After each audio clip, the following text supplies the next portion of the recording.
Hello बच्चों, let's read this question. So this question says, when a force of 40 Newton is applied on an object, it moves with an acceleration of 5 metre पर second square.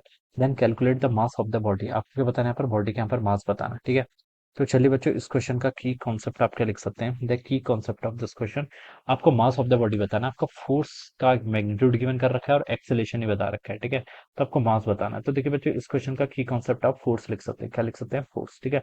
Force को देखिए हम कैसे define करते हैं. Force होता है, देखिए आपका मास टाइम्स एक्सीलरेशन के इक्वल. कितना होता है आपका? Mass into acceleration. This is our force. ये क्या कहलाएगा? आपका फोर्स कहलाएगा, ठीक है. अब देखिए बच्चों, आप यहाँ पर से इसको लिख लीजिए ऐसे. फोर्स, ठीक है, वेक्टर क्वांटिटी है, ठीक है, is equal to mass times acceleration. ये क्या जाएगा? मास टाइम्स एक्सेलरेशन के इक्वल. हम यहाँ पर calculate the mass of the object, object का मास बताना है, ठीक है.